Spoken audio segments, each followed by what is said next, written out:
well, so tax distortions,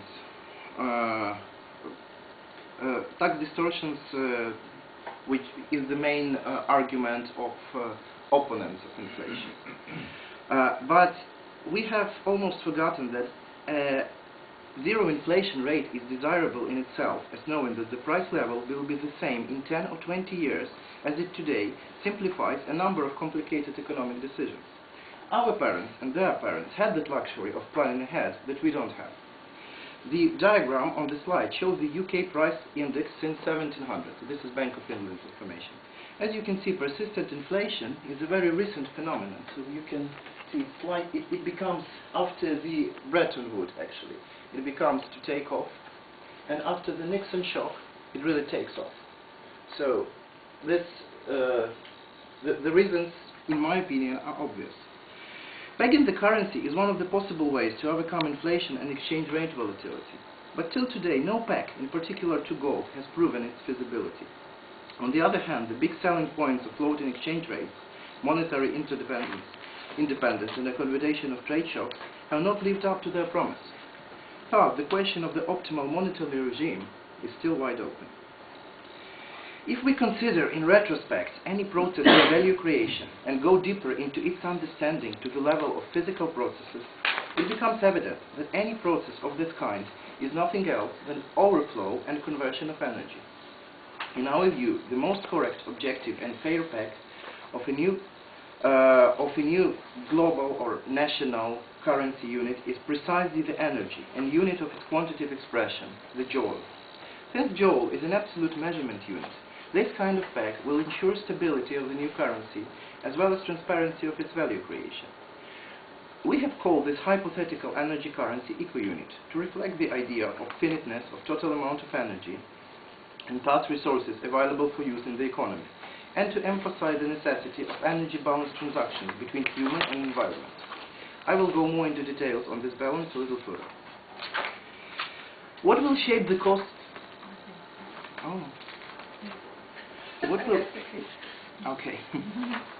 What will shape the cost of goods if money is clearly pegged to a unit of energy? The estimated components for the cost of each good are shown in the human and resource economic system cost formula. So I will not. This basically is a cradle-to-grave accounting principle. So cradle-to-grave accounting principle, which is akin to Vasily Leontiev's work, for example, or the virtual water concept by John Allen. So I will not stop here any further. You can refer to the root authors. The standard of eco unit is like a possible idea which kind of policy, going again from the monetary side, can make the currency can create an economical pressure towards steady motion to the renewable energy resources. So, and again, there is a problem if we peg new currency to the unit of energy, well, aiming to make it stable. We are facing the limited energy resource question. Obviously, when burning hydrocarbons and radioactive metals, sooner or later we will face their shortages. In this situation, the value of each energy joule for production will grow in proportion to decrease of available energy resources amount, thus causing deflation. This tendency must be overcome with a gradual shift to renewables. Actually, the currency based on energy can be really stable only if this energy is renewable, if there is no physical limit to its source. So, okay. Well, now I'm going to switch to the goods market flows. So you can see two pictures of Hares. Which of you like the right one more? And which of you like the left one? More? Please raise your hands. It's the same. Yes. And the right one? Okay, it didn't work.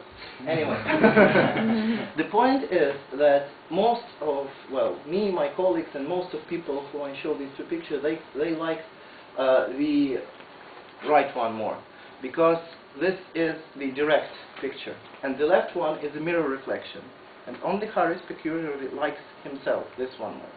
So this is an example, actually, of quasi-rationality of our thinking. So we repeat it, if we see the person directly, we like his image, which is more to what is familiar to us. And the person himself likes his mirror reflection more, because that's what he saw. I like that more self, so the left one. Ah, okay. No, it's interesting because... So, yeah. So this is how, at the time, it is one of fundamental assumptions of mainstream economics is that consumers are rational. At the same time, it is rather obvious today that information asymmetry and higher relative market power is exploited by producers at markets with monopolistic competition in order to increase consumption of their products by altering their perceived value. Modern elaborate marketing techniques employ psychology to influence consumer preferences. So, simply repeating the advertising message already alters our preferences and perceived utility from consuming this or that kind of good. At the economy level, the costs associated with this marketing efforts, me and my colleagues consider a pure cost to society, as no real value is created, yet these additional costs are reflected in price. At the economy level, massive marketing results in fundamental distortions of value, which in turn lead to the severe exacerbations of imbalance between current path of global economy and sustainable one. So, okay, I will just shortly scroll through concepts.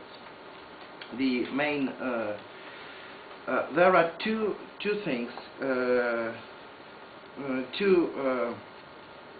that will grant same level of access of information for the consumer and producer in the market, which is a prerequisite of, let's say, more rational market behavior and more efficient functioning of the goods markets at all.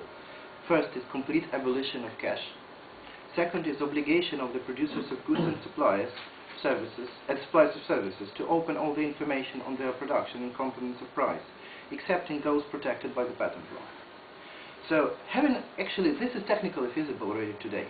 Having a POS terminal and a payment card integrated in his personal communicational device, each person will be able to easily make and receive payments, as well as automatically obtain all the available information about the acquired goods and verify its authenticity if necessary.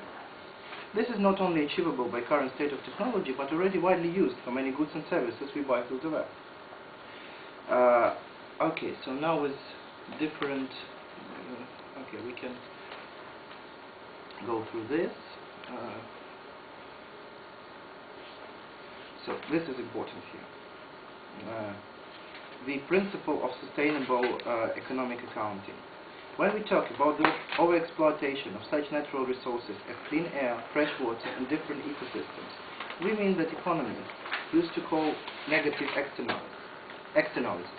The contemporary economic approach is to internalize externalities. This means create a market, define the property rights, assume that people act rationally, and minimize the transaction costs, so-called cohesion approach.